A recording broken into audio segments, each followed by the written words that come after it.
All right. We are live. There we go. Good. Welcome, everyone. Welcome to your favorite tabletop RPG podcast called Favorite Terrain. It's very specific, but yeah. We're working on the theme song. Yeah. We have someone that would write us a theme song, but God bless her, she just got the table scraps one done, and she's like... She get it done? She's pretty much got it done. What? She's working with Zach to orchestrate it and all kinds of stuff. Shut up. Mm-hmm. That's it's cool. really, really good. Anyway, welcome to this show. This show. Not that show. It's a great show. I highly recommend Table Scraps. If anyone wants a good old fun times, real play, D&D, tabletop kind of stuff, do it. Go watch it. Have fun. Do not skip season 1. That's the big thing with me and Travis. Travis is like, you can skip season 1. I'm like, no, you can't. That's how we literally start. Well, yeah, you got to power through it, though. Yeah, well, I highly recommend just like playing it and listening. Like, make it your own little podcast. That's true. That's a good way to approach it. Mm-hmm. And originally I thought that'd be something that we could do, is like make a podcast form and put it out there for people. But we'll see. Yeah. Yeah, I'm having too much fun doing this podcast, so. This is a lot of fun. Oh, we got 1 like already. Is that you, Trey? No, I should go. I'm not even looking at us. That's funny. Let me do the pop-out chat thing so I can click on comments. Put it right over here. And then bring up my notes. Oh, you took notes? No, my notes is the D&D page for Blood Hunter. Same. I'm like, why would I write any of this down? It's literally right here for me. Oh, I appreciate that. Like Rushing Waters, you guys got the faces for a good podcast. Yeah, thanks. It's more about the voices anyway. All right, there's a like for you. There's a like. Yeah. Let me switch it over to my other accounts and like it on there too. There we go. So how you doing, Travis? I'm doing pretty good. I did get me a nap. There we go. Got the chat feature working. Get that up there. Yep, I came out here when I texted you and like looked over my notes and read up on the thing. Felt really silly because I think last episode I talked about why is there not a werewolf class or something in D&D? Yeah. And here we are.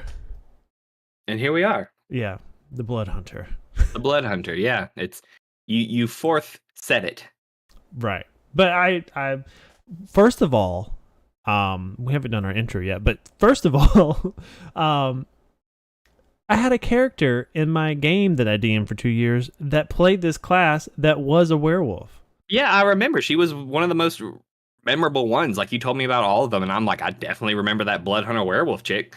Yeah. So I don't know what I was thinking. And I thought about playing a werewolf for the game I'm in currently. And I was like, well, I guess I don't really have a good werewolf. Because I was looking at Shifter, the race. Uh-huh. Yeah. And I was like, no, that's not what I want. Oh, well, I guess I don't really have I know we're not talking about shifters, but the new shifters are kind of what you want. I did read over them, and they're cool, for sure. But, yeah. Anyway, let's get introductions Do it. out of the way here real quick. And if any point, Trey, that you want to take over introductions, feel free. I think you do so good at it. Thank you. Yeah. That is so kind of you to say. I wouldn't say it if it wasn't true. Welcome to Favorite Terrain, your favorite tabletop RPG podcast. Trey and I are 2 longtime DMs, and we love to get on here, pick a topic at random. We got a big spinny wheel that we'll spin at the end of the episode to see what next episode is going to be. But this episode is going to be about the Blood Hunter class. I'm Travis. I'm Trey. And we are Two Beards Play. Excuse me. You can find us on all the social medias. Here on YouTube, if you're watching this live or after the fact, we're on Spotify for the audio version only of this podcast. But if you join us live while we stream this every Sunday at 7 p.m.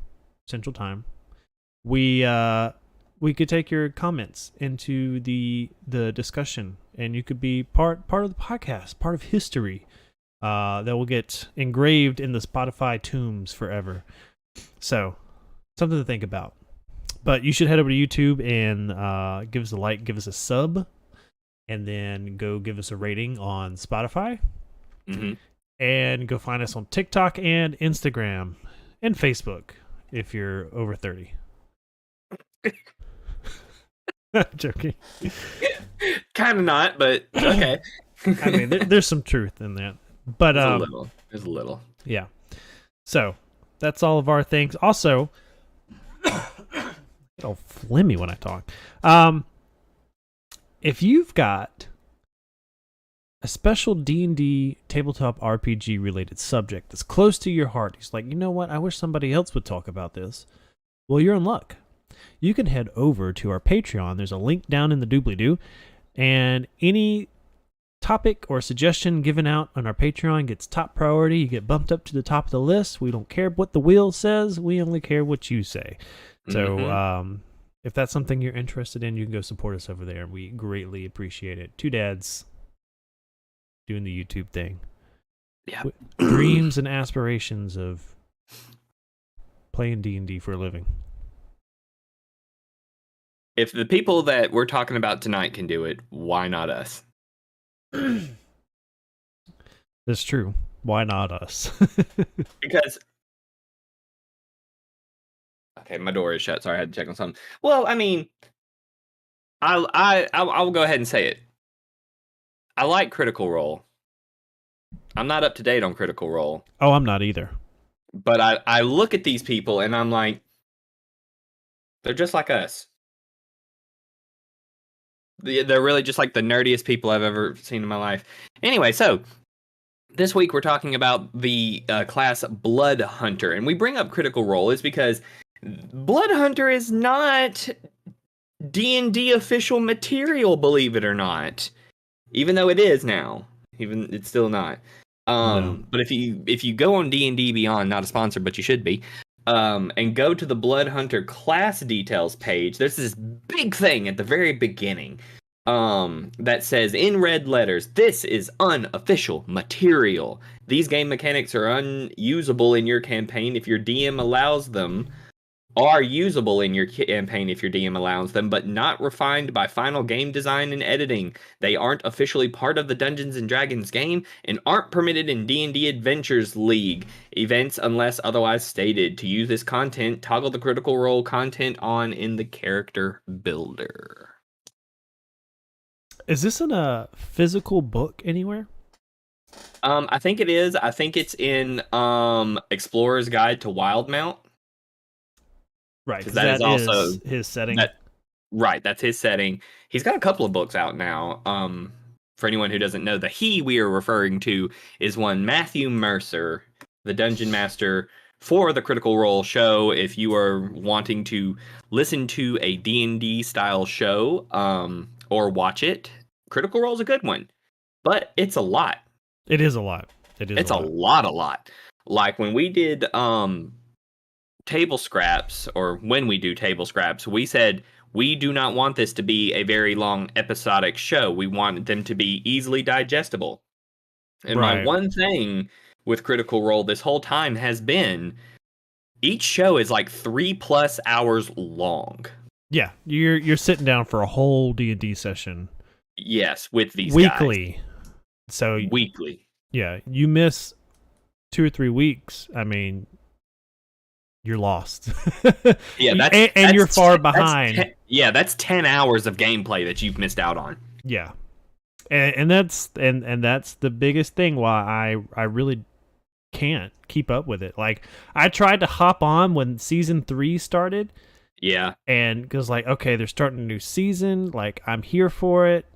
I wasn't even on the Critical Role knowledge wagon whenever season 2 came out. Right.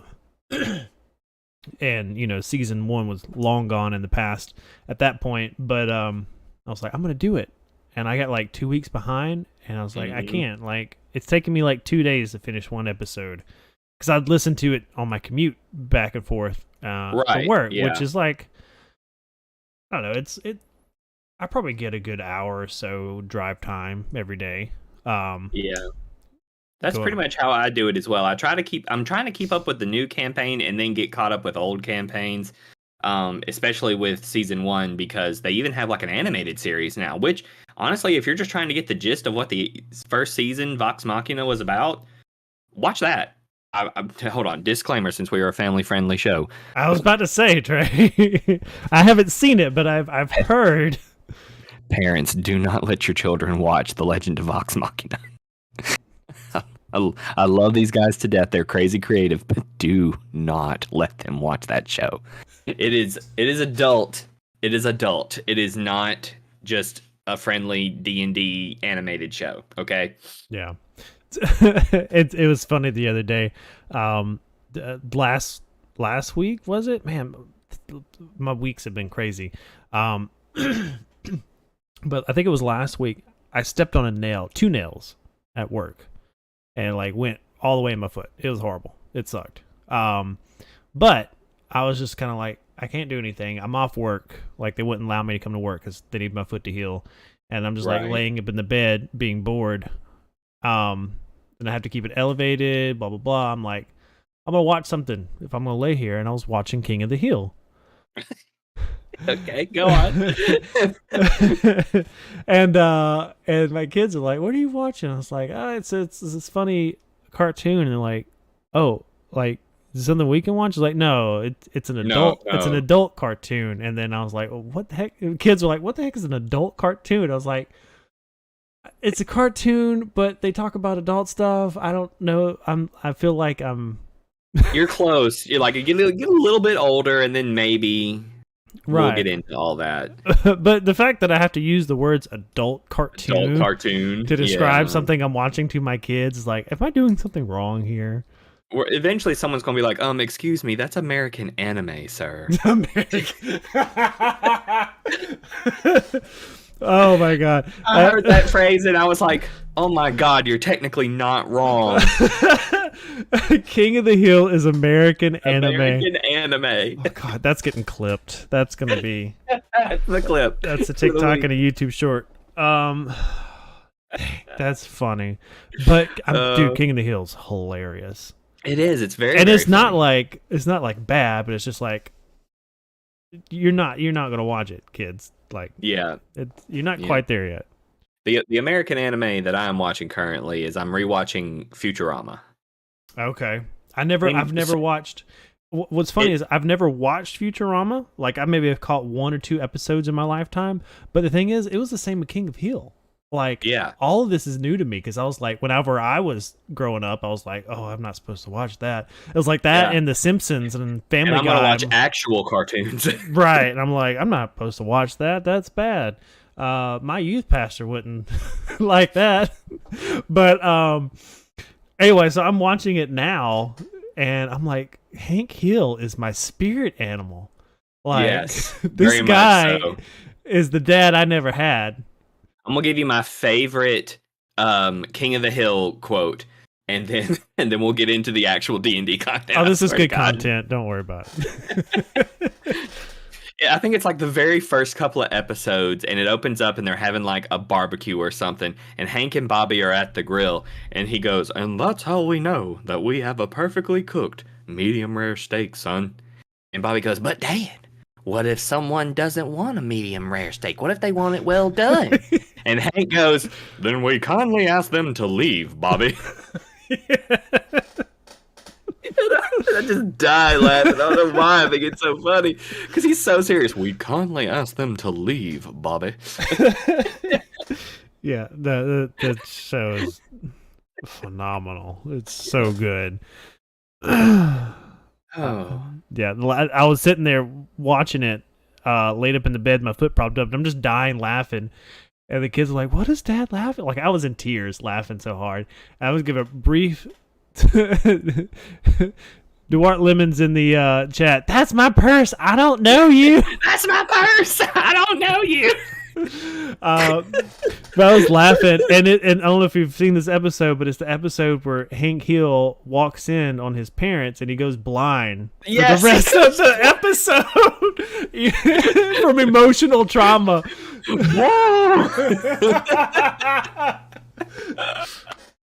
Oh my god. Okay, that's enough. Oh. So Blood Hunter, I'm super excited. I now want to make a blood hunter, but like play him like he's Hank Hill. Oh my gosh. He's got efficiently burning gas flowing through his veins. Yeah.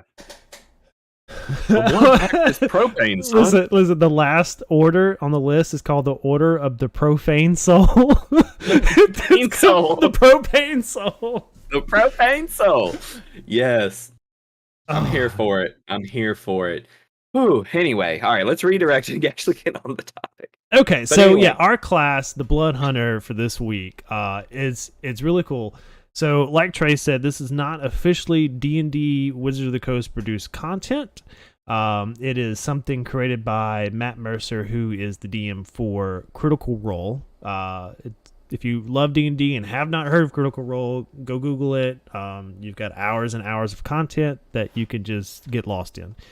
But this is a class that he made. I think it was for season 2. Do you know? Yeah, I think they were trying to do stuff in season 1 with the character Percy, because they originally did Critical Role in Pathfinder when it was literally just their home group doing their own little D&D campaign, and then someone was like, "Hey, you want to make a show out of it?" And that's when they switched to D&D because they were like, D&D's kind of like the big boss out there, and if we're going to get attention, we need to get their attention. Yeah. No offense to Paizo and Pathfinder.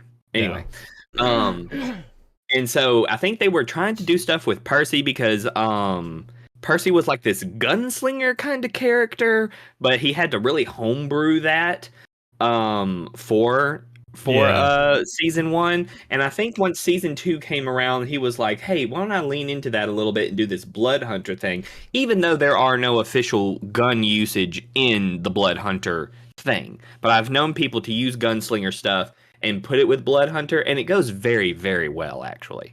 Yeah, because there is a gunslinger class in Pathfinder, and Yes. so he had to adapt that. And I think there's some standalone rules somewhere out there. I don't think it's quite as finished as the Blood Hunter stuff, but I do think they've got some gunslinger stats out there. But honestly, all you got to do is take the stats of other weapons and call it a gun. That's true. You know? I mean, there are some old like flintlock style stuff, I think, somewhere in the DM's book or somewhere out there for D&D, but yeah.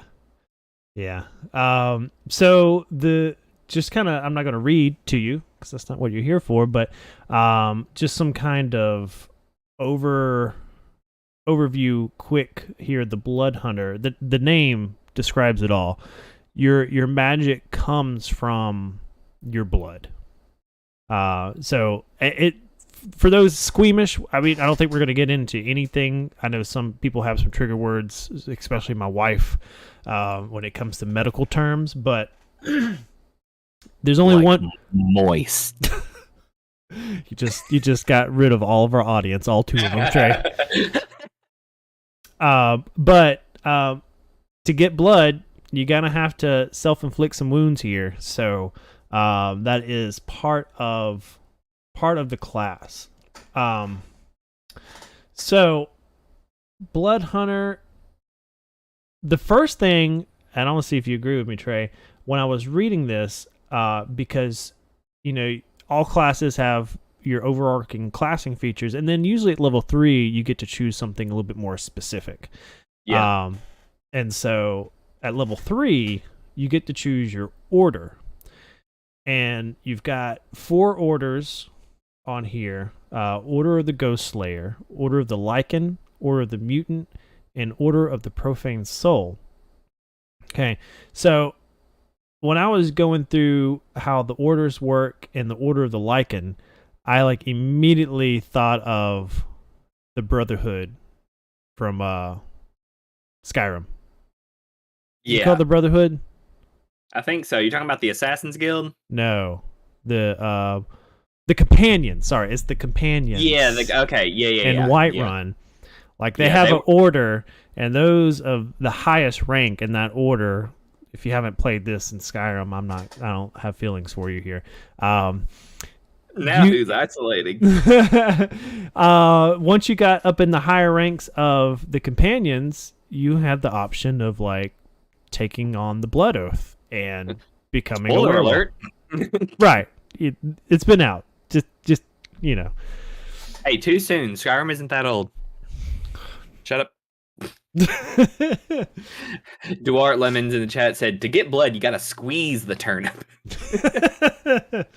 But that's what I immediately went to, and I was like, how cool would it be? I know we haven't been talking about specifics yet of this class, but how cool would it be to do a one shot or like a small run of a campaign that all the party members, all the players are of the same order, and like you're working for that order, doing some kind of cool quest line, and it could be like a one-off thing. Oh, yeah.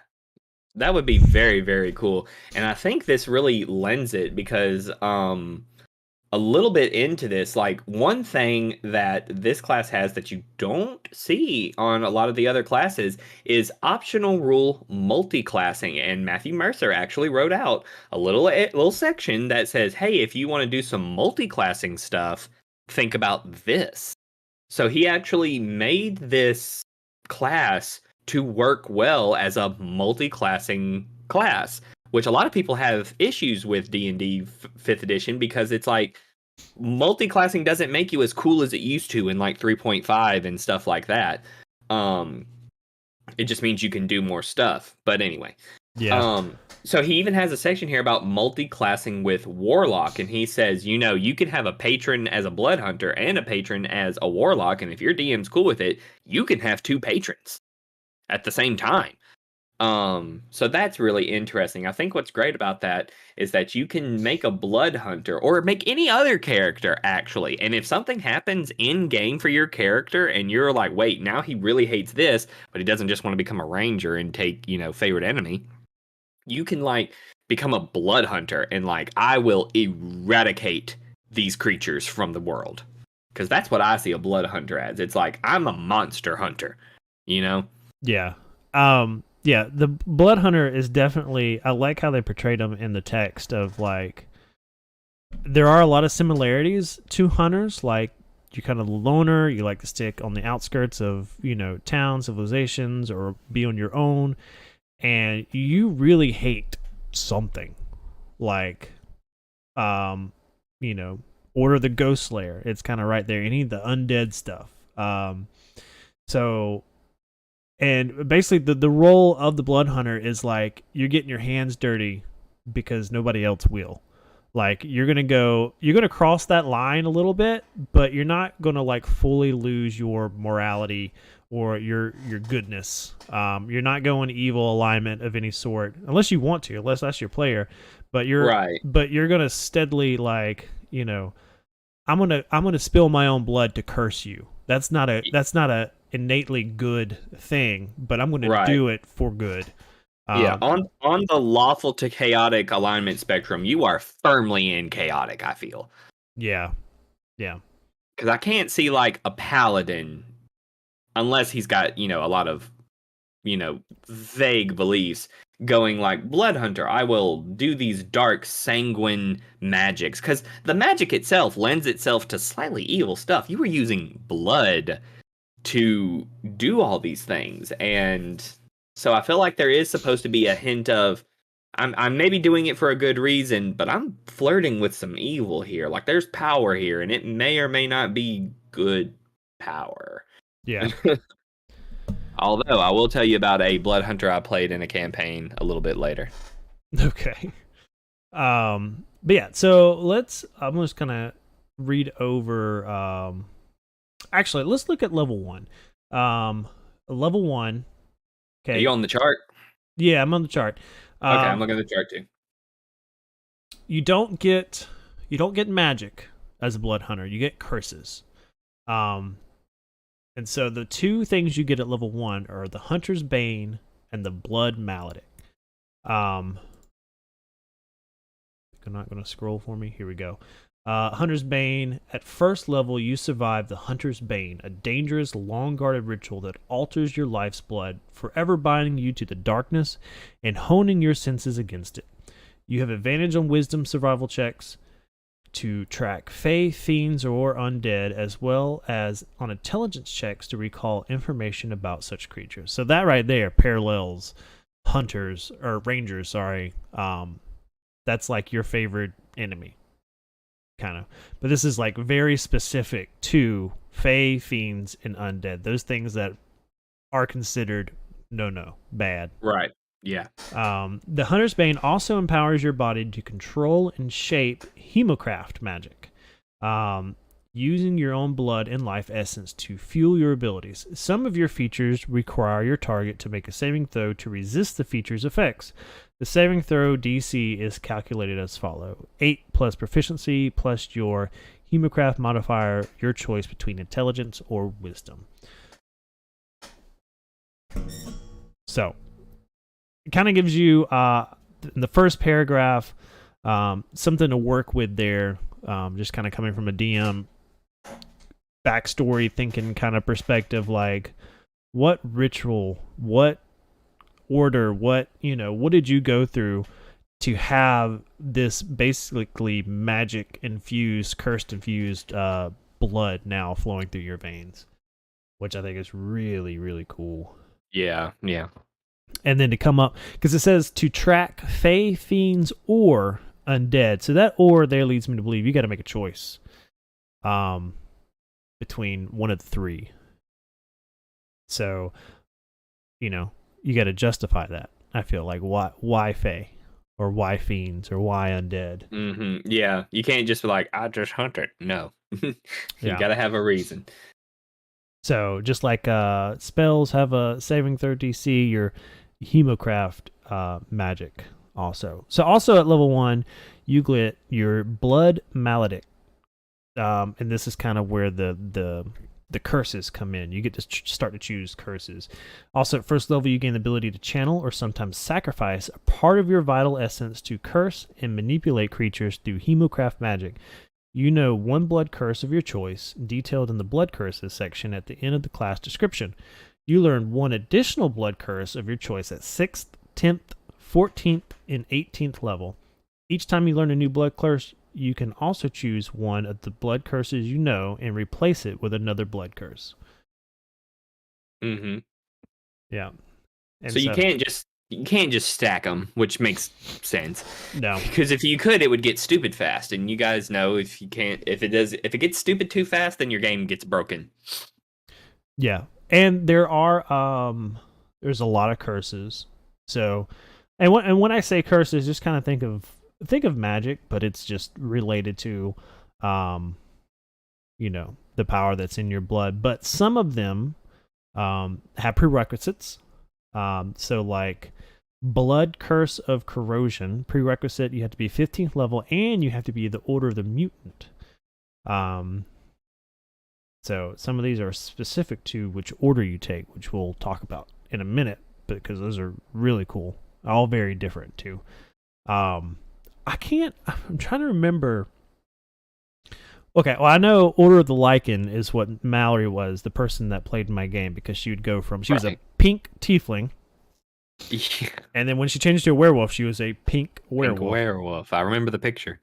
Yeah. And I just remember she would just scratch herself. Like, I'm looking here on my wall. They had some artwork done, and on her chest is just scars, just like tons of scars. So when you say scratching, it's not like dog scratching. She is like clawing. Right, scratching. She's clawing and getting that. I think we did a little bit of home brewing. I haven't like read all of these, but I remember she would cut herself with her claws and get that blood on her werewolf claws, and then we treated that as her weapon, her her claw Yeah. attack, and Yeah. it added like some kind of flame or something extra to her claws. What do I remember? And then I think I remember at one point she had a big old hammer. Uh, she got a hammer that was a barrel of like ale or some kind of drink. Mm-hmm. And she just stuck a stick in it and started using that as a hammer, and we kind of homebrewed it up. That's so great. I love that so much. Yeah. Anyway, I'm yeah. It was fun. It for homebrew, it wasn't really broken. I didn't give it like crazy stats. It's just a hammer, but Right, it's just a hammer. It just looked different. it just looked different. Yeah. But I think I allowed her to occasionally like pour some of the ale out, and then she wanted to light it. There might have been a roll there where like if you got a critical, I think that's what I did. I think if you got a critical, some of the ale like splashed on the person, and then you could use that to like ignite them or something cool. That is some heavy duty ale. If it's beer and it's getting lit on fire, that's got to be dwarven ale. Oh, I think it is because she was married to a dwarf. See, I love this character even more. Like, she gets it. Yeah, she gets it. Yeah. I'm looking forward to the time when we just when we get that group as a topic and we just get to sit down and talk about them. It's gonna be fun. Yeah. So, let's see. Yep. We could talk about some of the curses, just so you got to get an idea. Yeah, the curses, because it's not just like, whatever. Like, they are very specific things here. Where did they go? Yeah. And what's cool about the curses is you have a curse, and then you have an amplified state of that curse. And so just to do the normal curse, you don't have to shed blood. So I'll just read the top one here. Blood Curse of the Anxious. As a bonus action, you harry the body or mind of a creature within 30 feet of you, making them susceptible to forceful influence. Until the end of your next turn, charisma checks made against the cursed creature have advantage. Okay.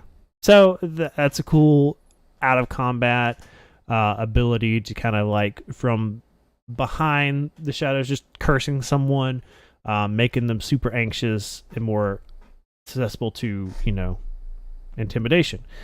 The amplified effect, and this is where the blood comes in. If I remember correctly, you have your blood maledict die. Yes. And I can't find the description of that. Well, the whole thing is you take damage. Right. When you hurt yourself. Yes, so you have to roll that die, and it's really low. It starts at like D4, and then it goes up to like a D6 and a D8, and that doesn't really matter as much because you get higher level. Right. Yeah. Okay. Yeah, it's in the Blood Hunter chart. So yeah, at level 1 through 4, it's a D4. So you have to roll that, take that damage, and then you get the amplified state for that curse, and each curse has an amplified state, and I'm trying to get back up here.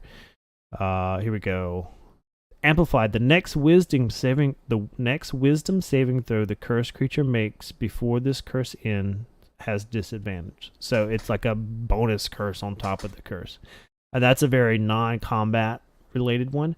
But there's combat related curses that would be good in that situation, and there's non-combat roleplay situational stuff as well.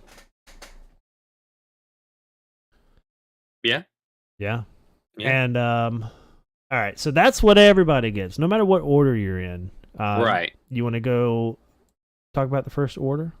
Not Star Wars, but we just finished the we just watched the sequel trilogy because we were like, it's been a while since we watched it, and so I like them. I'm sorry for everyone that hates everything, but I like it. It's Star Wars. You can't tell me it's not good.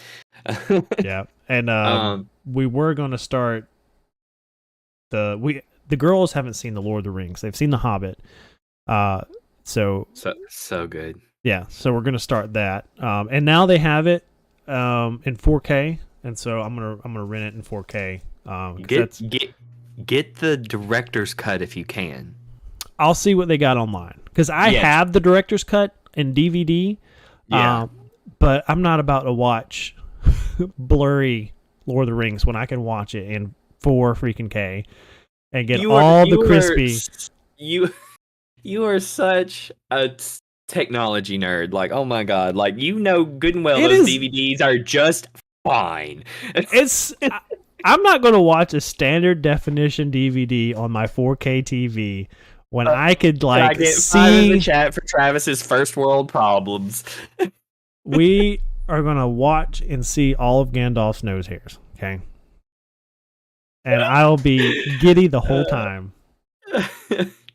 Duart Lemon said we talked about rewatching all of the Lord of the Rings. A friend of mine wants to like binge watch it with me, and she was like, I want to watch it with you, and I want to have the remote, and I want to be able to pause it and say, what's going on?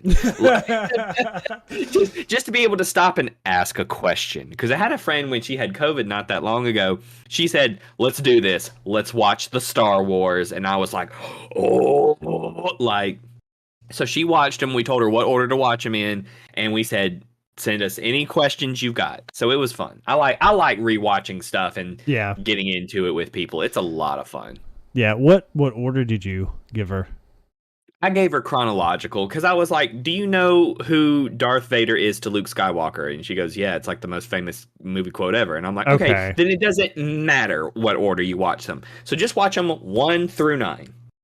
And I threw in Rogue One and Solo for her. Yeah, those are good to throw in there too. Yeah. Dorit said, is the director's cut worth it if I'm not interested in the behind the scenes stuff? It's not even behind the scenes stuff. It's stuff that fills in gaps that you will appreciate more because you're like, oh, that's what they were doing when this was going on. Okay. For Lord of the Rings, I recommend the director's cut for everybody. Yes, it is long. Yes, it will take you forever. But it fleshes out so much stuff. And before I get off on my dwarf tangent. So anyway, Order of the Ghost Slayer. Basically, like Travis said, these orders are basically you have a thing for hunting certain types of beasts, and obviously the Ghost Slayer is the undead is their thing. Sorry, I had to mute and sneeze because I didn't think anybody wanted that in their ears. So yes, you are all about fighting the undead. I mean, you name it. There are tons and tons of monsters out there. There are ghosts, there are zombies, there are all kinds of undead creatures out there. And this is your thing because you're like, no, when you're dead, you stay dead. You don't keep going.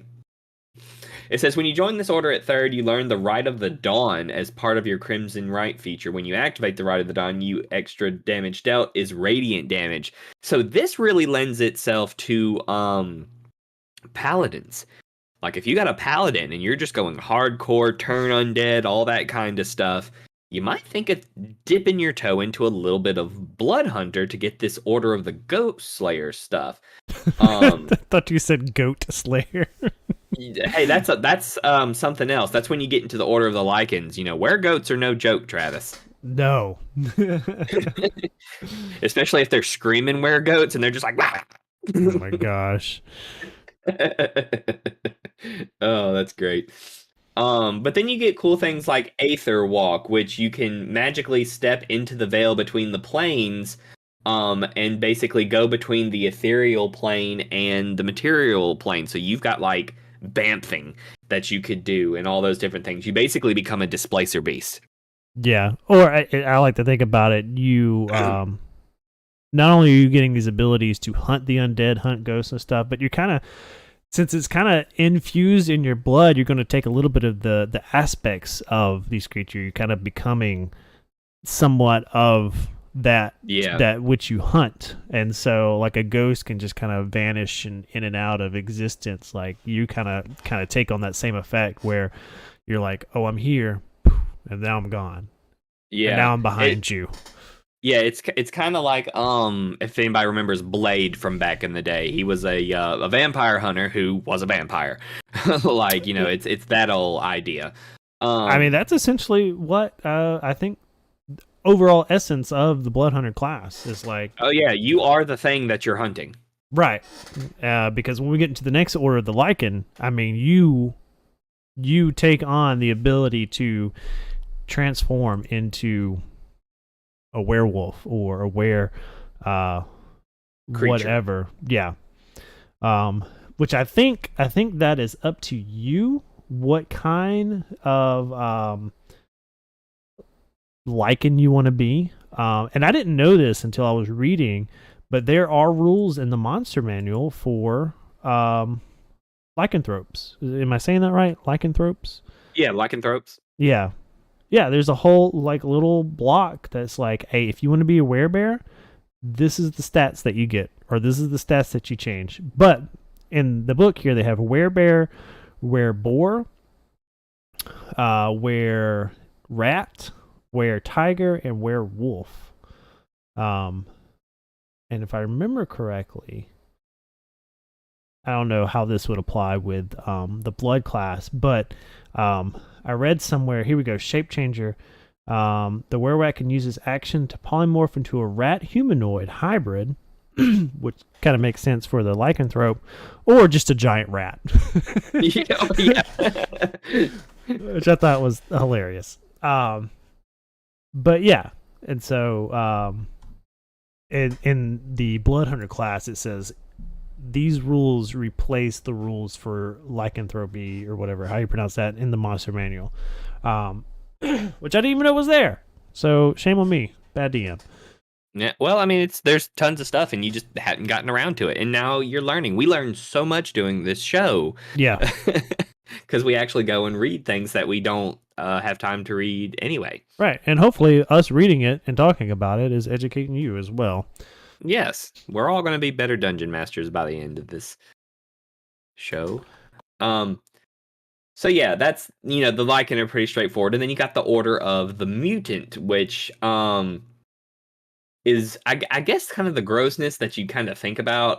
It says when you choose this archetype at third level, you learn to master forbidden alchemical formulas known as mutagens that can temporarily alter your mental and physical abilities. So this is kind of like a Dr. Jekyll, Mr. Hyde kind of thing.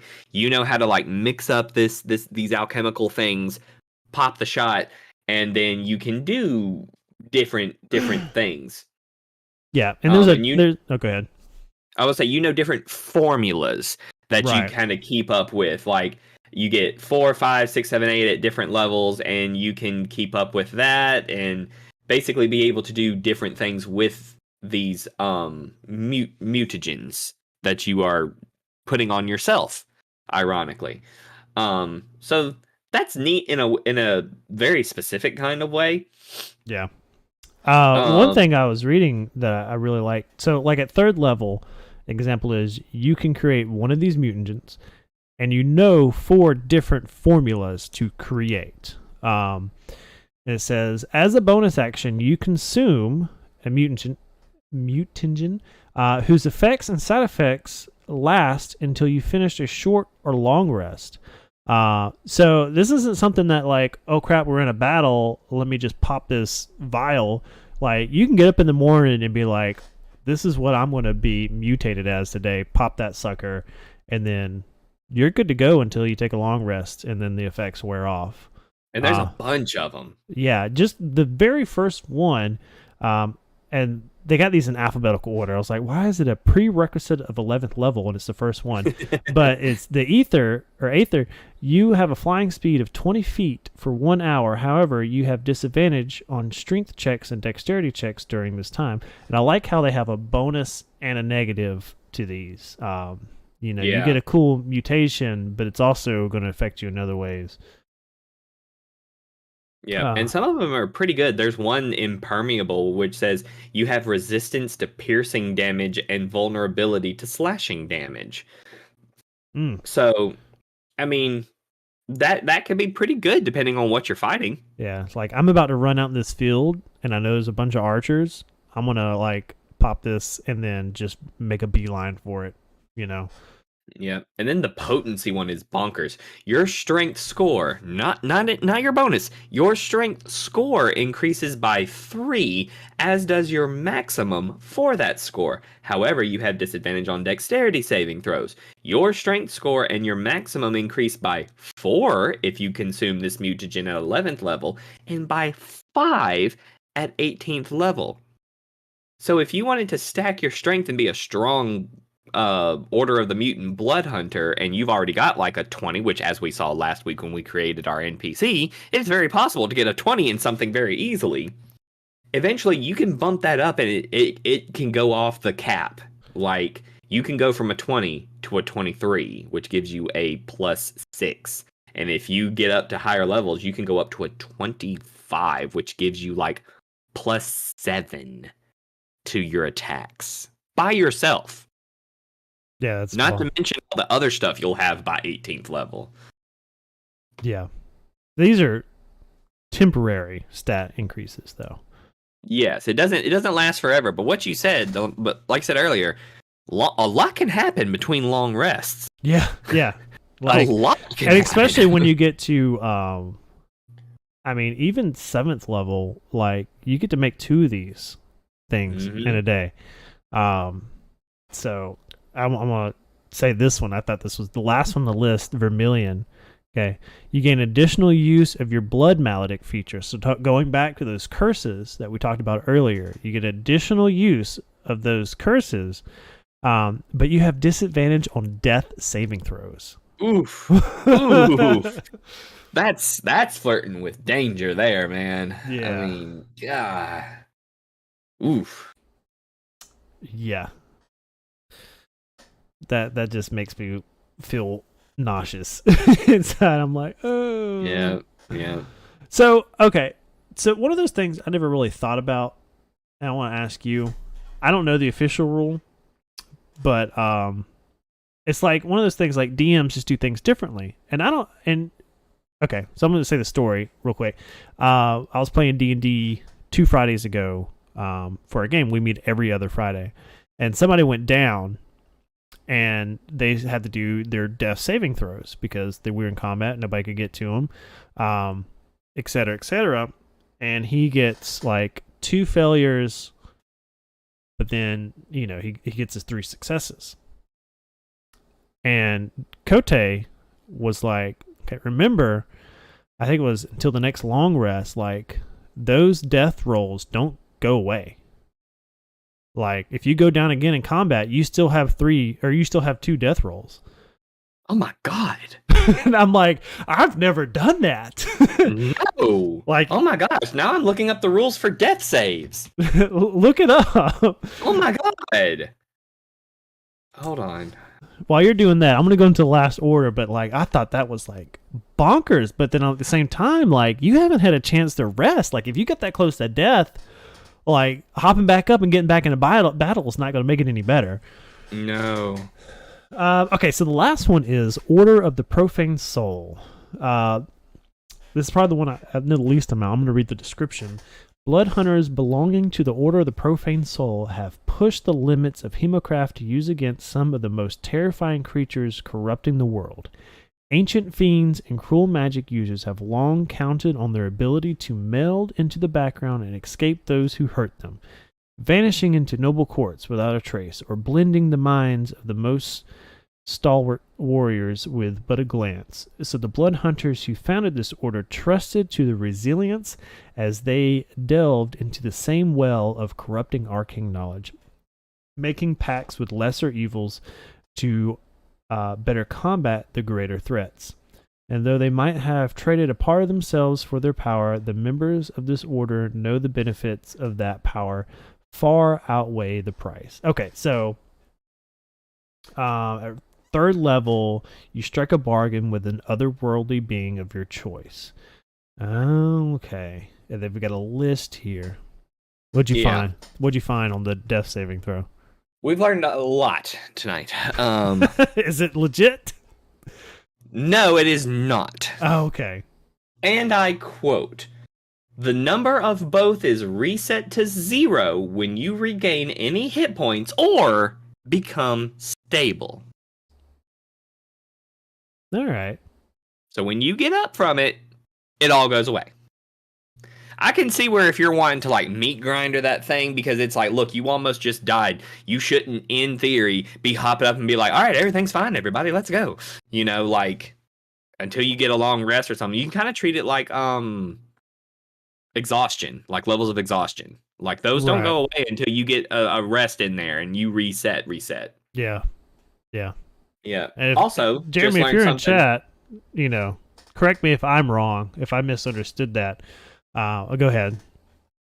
No, rolling a 1 or 20. When you make a death saving throw and roll a 1 on the d20, it counts as 2 failures. I did know that. However, a lot of people play it as if you get a nat 20, it's 2 successes, but that's not what it says. If you roll a 20 on the d20, you regain 1 hit point, meaning you are no longer dying. Wow. I did not know that. See, a lot of us do it to where it's like, oh, a d20 is 2 successes. But that says, no, you get 1 hit point and you're not unconscious anymore. That's cool. I like that. Yeah. Why we have to remind ourselves sometimes, everybody. The things that we take for granted as the rules are not always the rules. Plus, the rules are kind of like whatever. All right. The way Go the ahead. way I kind of do it is I'm just when you make death saving throws.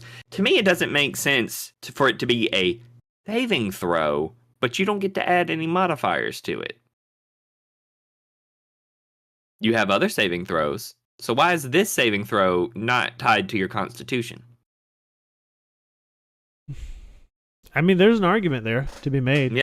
If I've got like a character with like 6 in Constitution and I've got like a weak immune system, it's gonna be harder for me to bounce back from getting shot in the chest with an arrow than it would be for somebody with a 20 Constitution who can. Yeah, but usually when my players go down and they make death saving throws, I let them make a Constitution saving throw. Oh, really? You let them add their con modifier? Yeah, just so they can kind of like have, because a barbarian that is tanked out to the gills, to me, has more of a chance of getting up because his con is higher. That's why he has all the HP. So to me, it makes sense to be like, all right, roll it and then add it, and if you break 10, that's a success. I keep all the other rules. All right. But anyway. Yeah. Yeah, so at level 3, you get to choose a patron. And it's got a list of 5 here: the Archfey, the Fiend, or the Great Old One detailed in the player's handbook, the Undying from Sword Coast Adventurer's Guide, the Celestial or the Hexblade from Xanthar's Guide, the Fathomless or the Genie from Tasha's Cauldron of Everything, and then the Undead from Van Richten's Guide of Ravenloft. Sorry, my old man eyes couldn't read that. It's like a bright green because it's a link, Yeah. The choice you make augments some of the subclass features as noted below. So, this is it's very warlocky.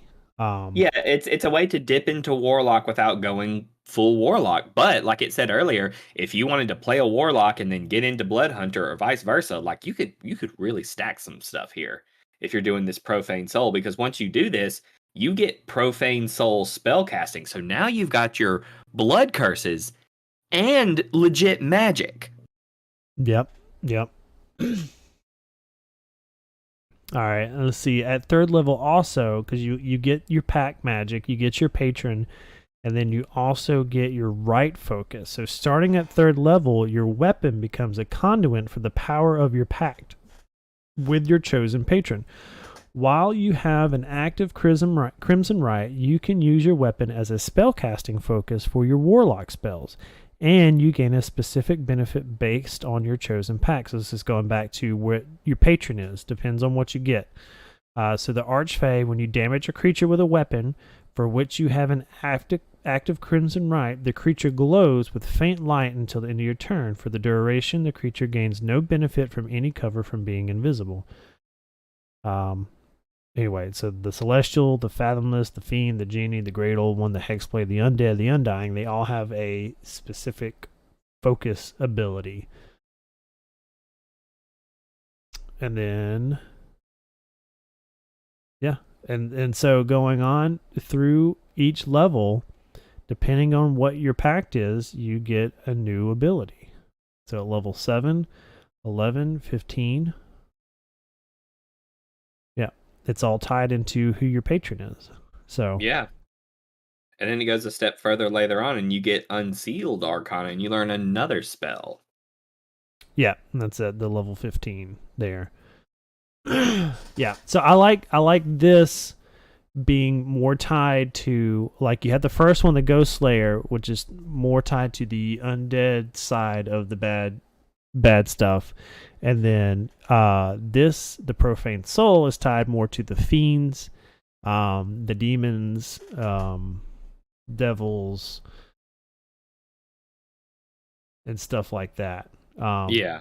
Which I guess it kind of covers all, because the undead is here too, but it kind of covers more of that end of the spectrum, the stuff from different dimensions or different planes of existence.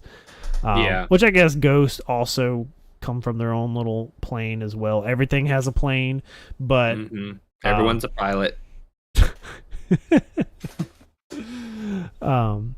But this is covering all the bases for all the baddies. Yeah. So and then that's it. So Yeah. So now let's break the rules. Okay. Going through the Blood Hunter orders, and I'm just thinking of and I love the idea you had about having a group of players that are all Blood Hunters and they're all the same order, and they're going, like, specifically going after a type of thing. So I would love to have, if I had a group of Order of the Ghost Slayers, we would basically just have the Ghostbusters. Like, yeah, they legit would run around in matching uniforms with, like, wands and backpacks and everything, and they'd just be like, you know, like, they would totally play that up. That would be a fun way to do a legit Ghostbuster campaign, in my opinion. I agree.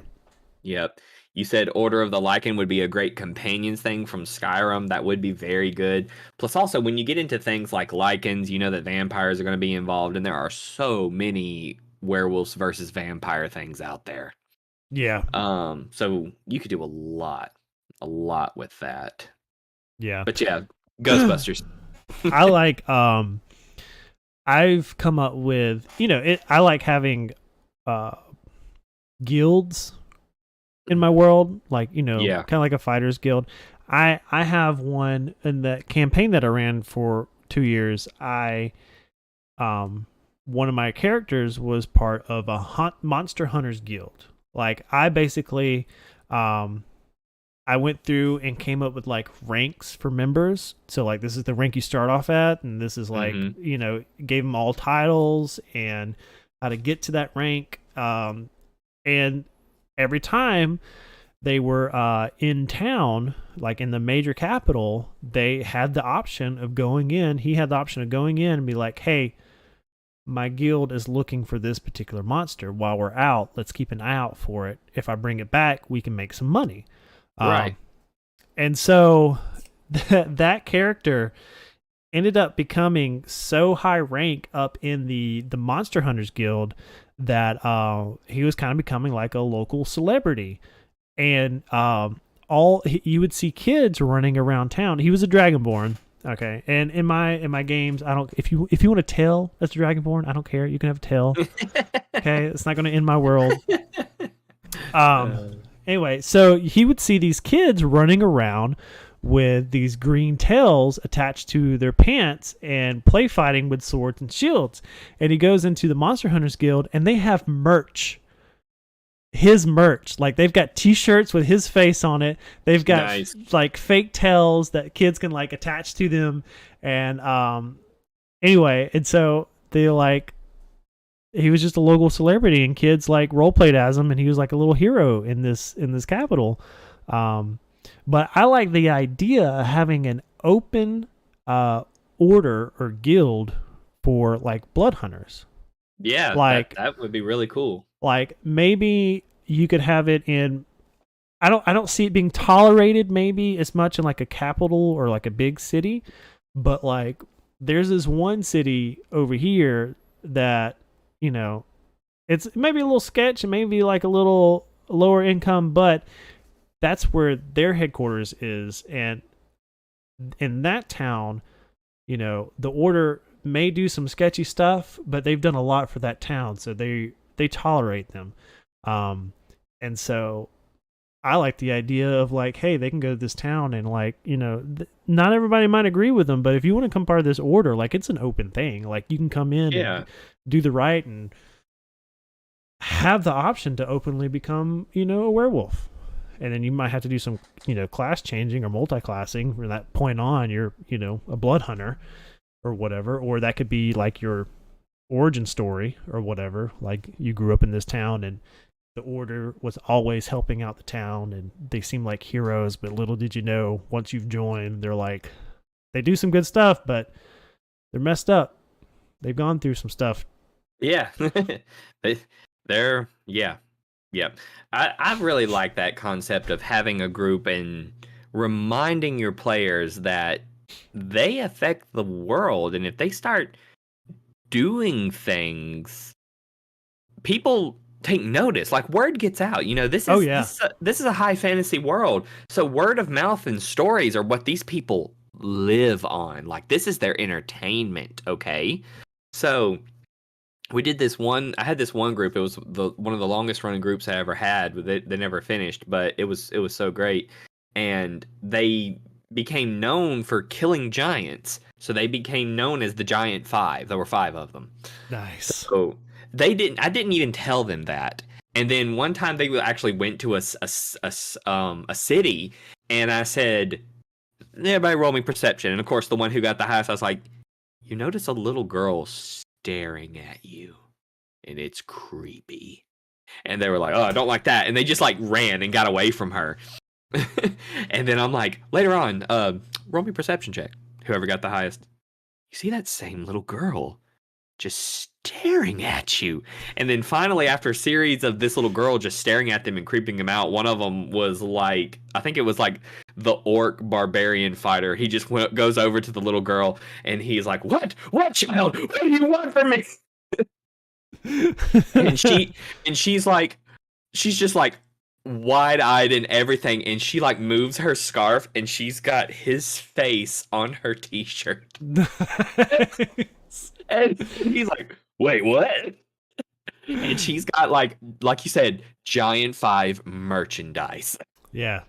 And then I'm like, you guys are like, and this is when they were like level 10. So I'm like, people have heard of y'all. Oh yeah, level 10, like you're making a name. You're established in your world.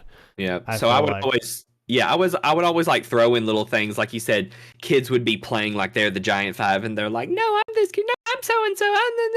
You know, and all those different kinds of things. And I made sure to help them realize like you can't. And it's like a double-edged sword. It's great, but at the same time, you can't just go anywhere.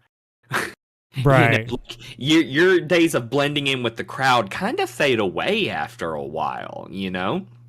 Yeah, that reminds me of going back to my game in the group. Their name was the Menagerie, because every single one of them was a different animal. Basically, one was a bird, Aarakocra. I had a Warforge. I'm looking at the poster here to remind myself.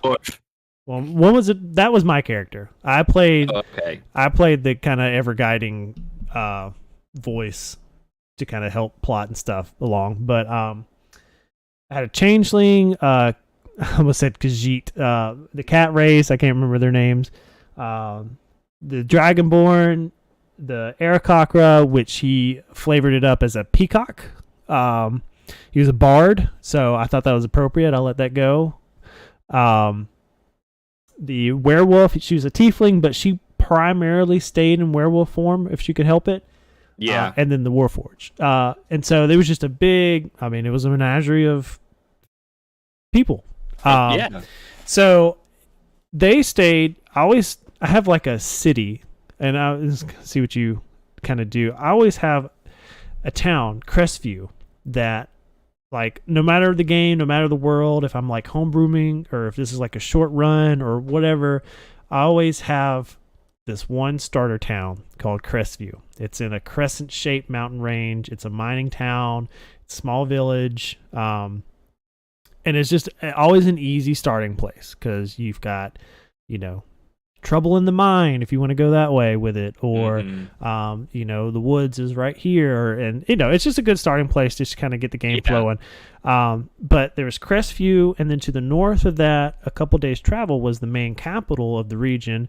I can't remember the name of it now, but anyway, it's a huge town and a huge city capital, and they kind of stayed in that. I always established that if you went 2 or 3 days travel south, that there was the coast, and there was a town down there, but they just never, for whatever reason, went down there until like late game when they were like level 15 or something bonkers, and they go down there, and there is a whole group of imposters using the name the Menagerie, trying to use it to get validation or whatever the word is to notoriety. Yeah. And they're trying to do good. They're doing it out of flattery. Like, man, the Menagerie are really cool. Like, we could be just like them. We could help people, whatever. And so they get down there, and it's just a big old mess when they finally like, you're not the Menagerie. Like, people are like, you're not the Menagerie. And like, they've been the Menagerie for forever. It's like, no, you're not the, I've met the Menagerie. Like, this is the Menagerie. And like, it was like carbon copies of all the characters that I made. So like, instead of, I think the Dragonborn Barbarian, it was a Loxodon Barbarian. And then, there was another Khajiit, Tabaxi, sorry. Which I made him a very, frisky bobtail tomcat. And then I'm gonna say the kind of the leader of our group unofficially was this changeling who was kept herself to appear like a young girl, but in the other Menagerie there was actually a young girl that led up. I just see her going up, and she's like smacking her. Change, show me your real face. She's like, my real face. Anyway. It was a lot of fun. Like that little short visit to that town looking for whatever they were looking for was a lot of fun, because at that level, you're making an impact in the world, and people are going to notice. And that was just it was almost felt like I was rewarding the players for doing such a good job. Like, yeah, that is awesome. You got people who want to be you. Yeah, because there's no like ill will or intent with them using their name. There's just like, no, these guys are awesome. Right. Now, see, if I had been a part of that group, I'd have been like, so we're going to launch a second chapter of the Menagerie, and we're about to, incorporate, right? Like, because I'd have been like, okay, you guys can still be, this town's chapter of the Menagerie, and you pay us dues. I would have dwarfed that crap so hard. But that's great. It really is. We actually have a question in the chat, Travis. Yeah, I saw that. I'm going to pop it up on the screen. Here we go. All right. So, have you guys ever tried a game set in a movie's storyline? Can you bring D&D to a more current time frame, or does it work better in pre-modern times? Awesome freaking question. Thank you, Duarte. You could take that one, right? Actually, yeah. Okay, so multiple questions. So let me just take it in parts. Have you ever tried a game set in a movie storyline? I actually have. I had this thing that I wanted to do for a friend of mine's daughter. She'd kind of been playing D&D with us and stuff like that, and she's big into Harry Potter and stuff like that. And so I got her and a couple of other girls, and I said, hey, I want y'all to play this game with me. And I had them a campaign going in the world of Harry Potter. Nice. And I'm using D&D rules. It's all D&D rules. I'm having to adjust some stuff to make it fit the rules of the Harry Potter world. I think that's important. Like, when you're trying to do something set in a pre-established world, you have to go with the pre-established world's rules, not the D&D rules. Yeah. So I had it where I said it like it's current day. So it's like 2021, 2022 in the wizarding world. Hermione Granger's Minister of Magic, like all that stuff has already kind of gone down, That's and cool. this is just new stuff. And the big thing for the society was that the Ministry of Magic has redefined what it means to be a magical citizen.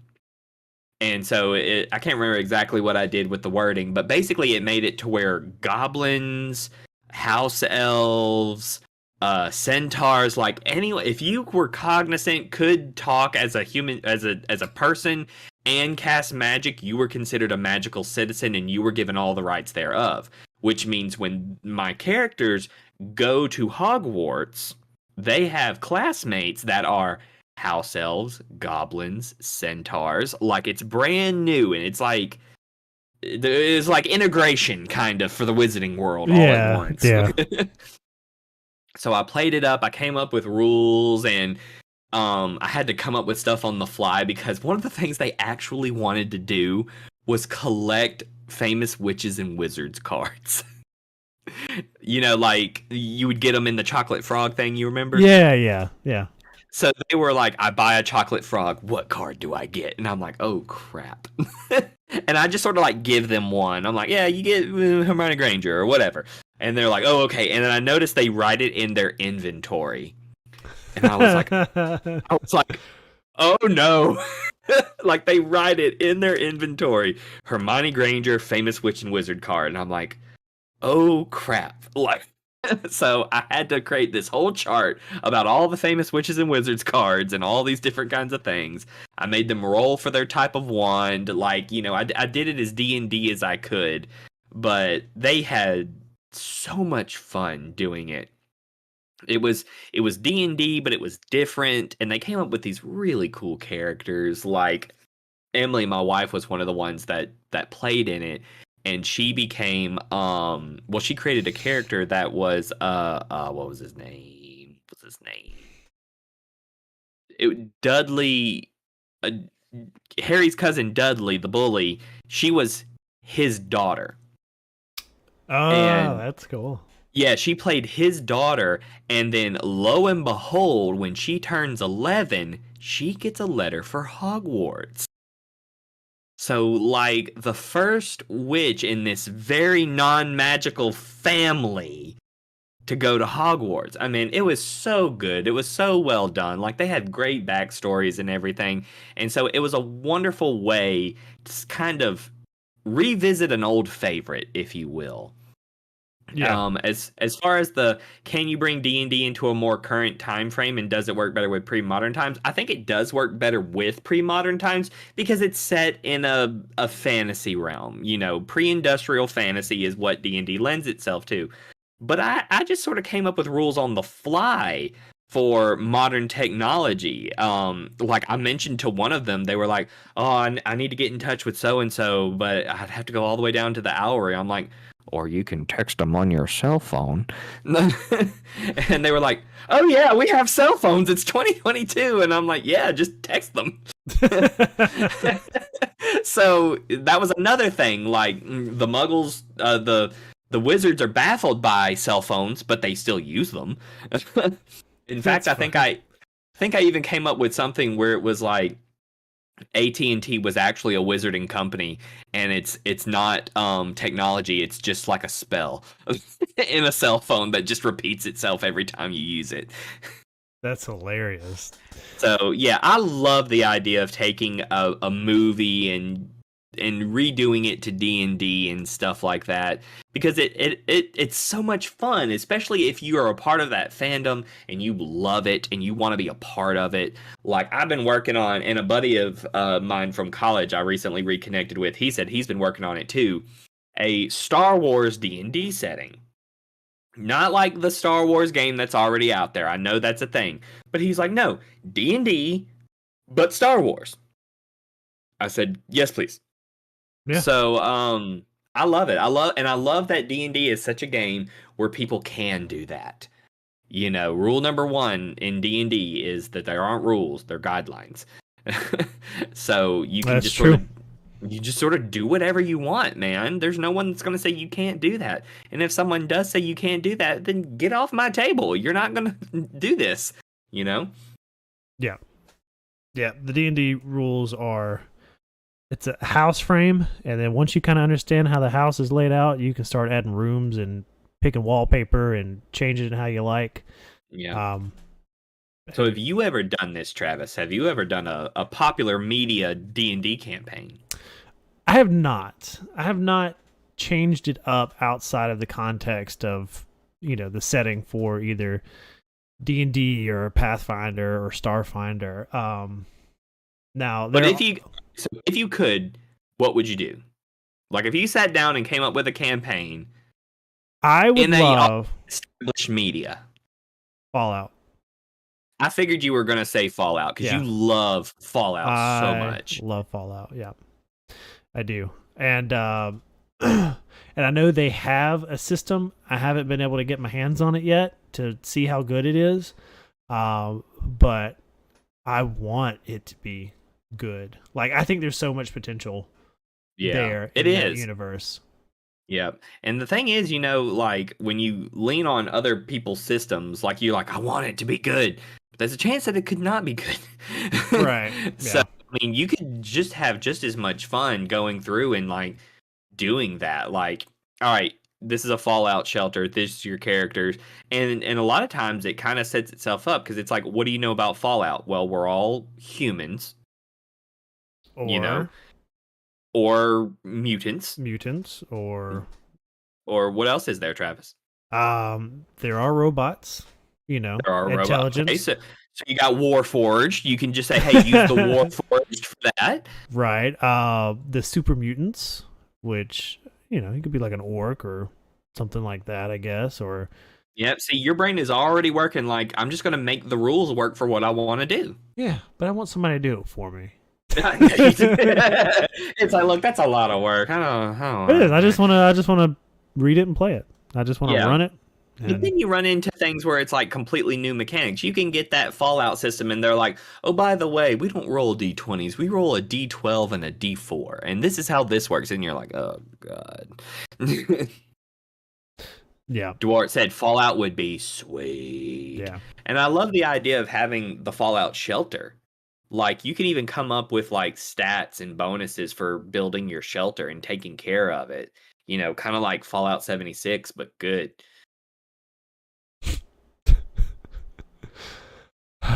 Yeah. Yeah. Yeah. And then, like, with the lore, like, okay, so, like, whenever I play D&D, I don't play in the Forgotten Realms.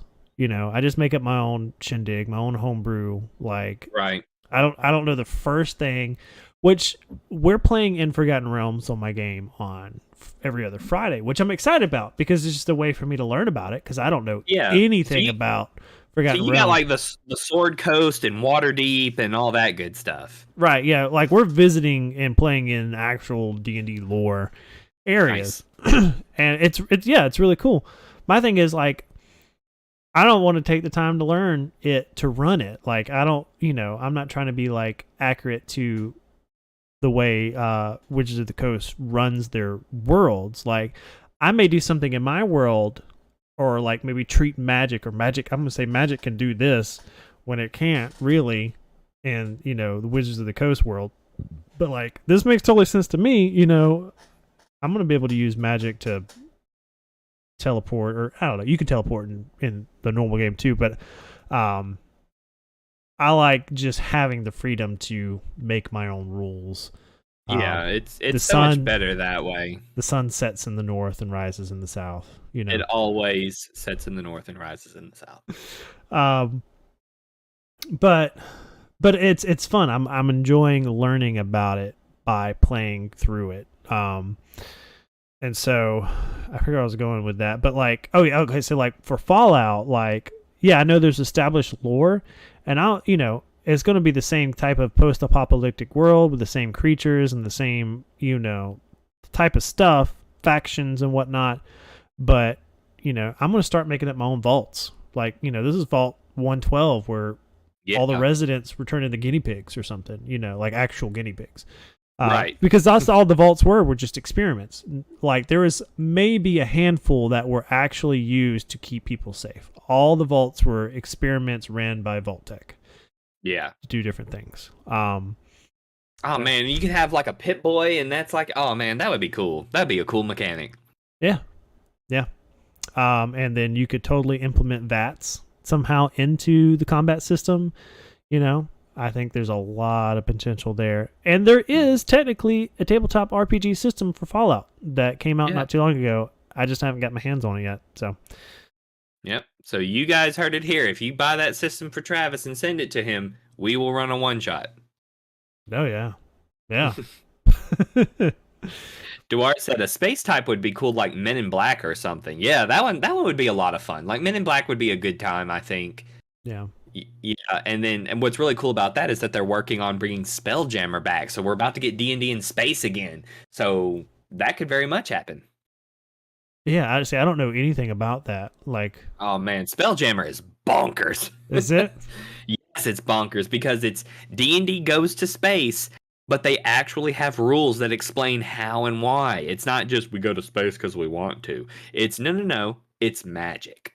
Magic takes us to space. We'll get into it another time because that's a whole nother topic. Yeah. But yeah, Spelljammer would be a great one to adjust for something like Men in Black, or if you did like Avengers, like you did a Marvel campaign where they're doing a bunch of space travel. Like that one would be really good as well.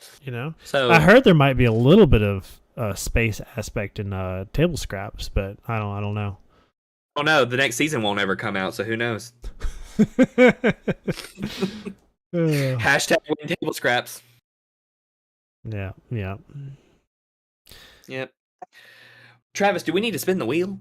I think it is time. I think we've done time to spin the wheel. How long have we been going? We've been going like an hour and 21 minutes. These keep getting longer, Travis. We can't keep getting longer. Well, then we don't have a goal. We don't have, we don't. It's just for fun. All willy-nilly. All right, you want to send it to me over Facebook? Yeah. Okay. Share, create link, Facebook. The picker wheel. Thus saith the picker wheel. I tell you what, boy. The picker wheel knows where it's at. All about picker wheel and picker wheel accessories. Well, thank you guys for all the likes. We got 8 likes tonight. Abby in the chat just wanted to point out your thumbnail says episode 2. What? Abby, why would you betray us like this? Oh. Okay, I'll change it. I didn't realize I had the option to change it beforehand, but whenever I hit in stream, it'll give me the chance to upload a new thumbnail, and I've already got it ready to go.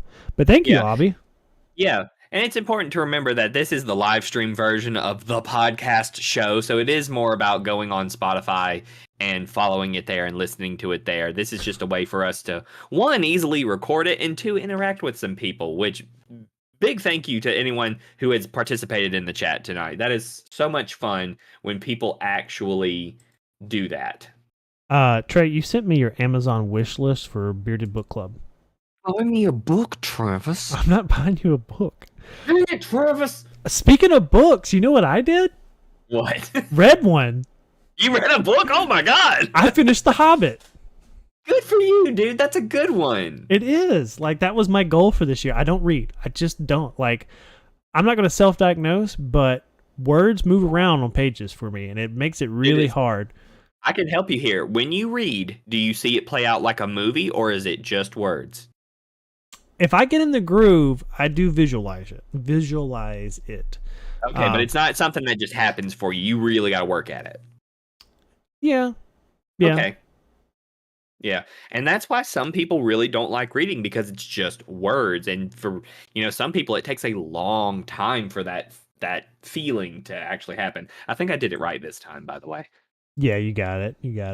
But yeah, that was my goal for this year. I think I started in January, and I go through spurts where I read a whole lot, and then I just wouldn't for a few weeks. And I read a lot. Same. I will sometimes read a whole novel in like 3 days, and then other times I'm like, why is this taking me 6 months?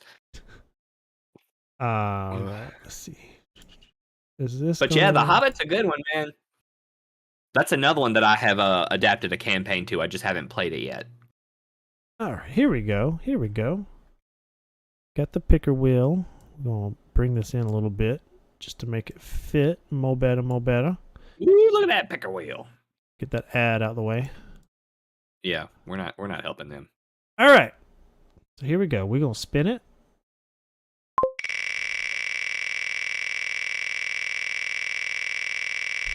And see what the next topic for next week's going to be. Monks! Yes, another class! Yes! And I'm sorry if that blew some eardrums, because that was really loud on my end. Monks! the music it plays. Dun, dun, dun, dun, dun, dun. Oh, yeah. Oh, yeah. All right. This is going to be good. This is not like so classic that it was like one of the OG classes. But monks have been a staple of D&D for a long time. Yeah. And I've learned that people either love or hate monks. Yeah. Like, yeah. I've played with. Are either like, freaking A, I got a monk in the party. Or they're like, oh my God, there's a monk in the party. I've met and had conversations with DMs that just don't allow monks. Yeah, they're like, you just can't play them. You just can't. Yeah. And I think they're better now than they were in Pathfinder. I think they were really broken there. Oh yeah. But the Warforged that played in my game was a monk, and it was really fun. Yeah, they're really cool. Like they start off kind of slow, but then they really rev it up, and then them later abilities. We'll get into it next week. But oh wow, like late game monks are bonkers. They are. Yeah, and it was cool. Yeah, well, never mind. I'll save it for next week. Save it. Yeah, I got monk stories. So yeah, that's gonna be it. That was a lot of fun, as always. Trey's shaking his head in agreement. For those in I was loving it. Audio verse. But yeah, so thank you for hanging out with us, getting all the way to the end of episode 3 of Favored Terrain, where we talked about the Blood Hunter from D&D, from Critical Role, the race or the class Matt Mercer produced for his show. And we're going to come back next week and talk about the monk. But in the meantime, you can find us on YouTube here, TikTok, Instagram, and Facebook, and also on Patreon. So if you got something that you want us to talk about, or you're curious about, or whatever, that's the place to put those suggestions in. If you're a patron and you have a topic for a show, that topic jumps to the front of the line. So make it happen. Go find us over on Patreon. All the links are in the doobly-doo over here on YouTube. I'm not really sure how to get the links across for Spotify, but it is patreon.com/tablescraps. Anyway, so thank you guys, and until next week, I'm Travis. Jay. And we're Two Beers Play. And